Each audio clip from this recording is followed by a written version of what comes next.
Assalamualaikum warahmatullahi wabarakatuh. Selamat pagi.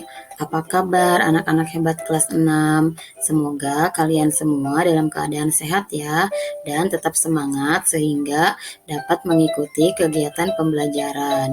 Walaupun kita masih dalam keadaan pembelajaran jarak jauh atau belajar dari rumah. Hari ini bertemu lagi dengan Ibu Rizka. Kita akan belajar muatan pelajaran IPS, yaitu mengenai pengaruh kondisi geografis terhadap kegiatan ekonomi negara-negara ASEAN. Minggu lalu kita sudah belajar mengenai apa itu ASEAN, sejarah ASEAN, dan kehidupan sosial budaya masyarakat ASEAN. Masih ingat kan kalian, ASEAN berjumlah 10 negara. Ya, nah kemarin juga Ibu sudah membahas sedikit mengenai kondisi geografis negara-negara ASEAN. Kawasan Asia Tenggara terletak pada jalur perdagangan dunia, sehingga menjadi jembatan antara kawasan Eropa dan Asia Timur. Setiap negara di kawasan Asia Tenggara memiliki kondisi geografis yang beragam. Nah, keberagaman kondisi geografis tersebut dimanfaatkan oleh masyarakat sekitarnya untuk berbagai aktivitas ekonomi. Hari ini kita akan membahas kegiatan ekonomi dan sumber daya yang dihasilkan dari ke-10 negara-negara ASEAN. Ikuti terus ya. Yang pertama adalah negara kita tercinta, yaitu Indonesia. Indonesia merupakan negara kepulauan yang terbesar di Asia Tenggara. Mata pencaharian penduduknya terdiri dari petani, pekebun, nelayan, pekerja kantor, dan buruh. Kondisi geografis dan sumber daya alamnya yaitu dataran rendahnya menghasilkan padi, sayuran, dan jagung. Buah-buahan juga. Dataran tingginya menghasilkan teh, kopi, kina, cengkih, dan kelapa sawit. Indonesia kaya akan pesisir pantai dan lautnya yang menghasilkan berbagai ikan, rumput laut, garam, dan dijadikan tempat pariwisata. Hutannya menghasilkan kayu jati, rotan, dan karet. Barang tambangnya menghasilkan minyak bumi, gas alam, bauksit, timah, tembaga, batu bara, dan emas. Berikutnya, negara Brunei Darussalam. Mata pencaharian penduduknya yaitu pertambangan, buruh industri tenun dan logam, juga petani. Kondisi geografis dan sumber daya alamnya, hasil bumi utamanya yaitu minyak bumi dan gas bumi yang menyumbang 40% pendapatan negaranya. Pertanian ada pertanian dataran rendah yang menghasilkan padi, buah-buahan, lada, dan kelapa. Yang ketiga, negara Filipina. Mata pencahariannya petani, pekebun, dan bidang jasa.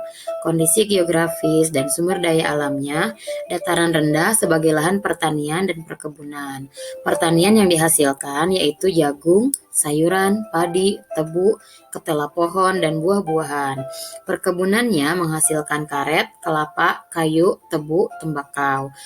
Di Filipina terdapat wilayah Luzon yang dimanfaatkan sebagai pertambangan emas. Berikutnya adalah Kamboja. Mata pencaharian penduduknya yaitu petani, pekebun, petambak. Kondisi geografis dan sumber daya alamnya. Di sana terdapat Danau Tonle Sap sebagai penghasil ikan air tawar utama di Asia Tenggara. Daerah sekitar Sungai Mekong dan Danau Tonle Sap sangat subur sehingga dijadikan wilayah pertanian dan perkebunan. Hasil pertaniannya yaitu padi, umbi-umbian, jagung, buncis. Hasil perkebunannya karet dan tembakau. Berikutnya kita ke negara Laos. Mata pencaharian penduduknya adalah petani, pekebun, nelayan, dan penambang.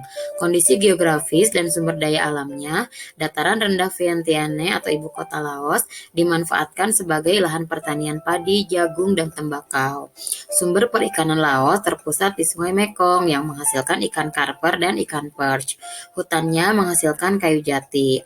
Perbukitannya menghasilkan tambang gipsum, timah, batu bara, seng, dan biji besi. Negara berikutnya adalah Malaysia. Mata pencahariannya petani, pekebun, penambang. Kondisi geografis dan sumber daya alamnya, sebagian kondisi geografis Malaysia adalah hutan yang luas, menghasilkan kayu dan karet. Dan Malaysia ini adalah penghasil karet terbesar di dunia. Pertambangannya menghasilkan timah, perkebunannya menghasilkan kelapa, teh, tembakau, dan lada. Berikutnya adalah Myanmar. Mata pencaharian penduduknya adalah petani, pekebun, dan penambang. Kondisi geografis dan sumber daya alamnya, pertanian atau perkebunannya menghasilkan teh, tembakau, tebu, dan sayuran. Barang tambang yang dihasilkan adalah gas alam, batu bara, emas, perak batu mulia, mangan, dan timah. Negara selanjutnya adalah Singapura. Mata pencahariannya bidang jasa dan buruh.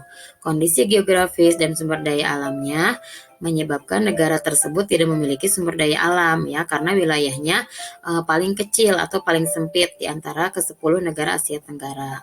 Usaha pertanian dilakukan secara hidroponik.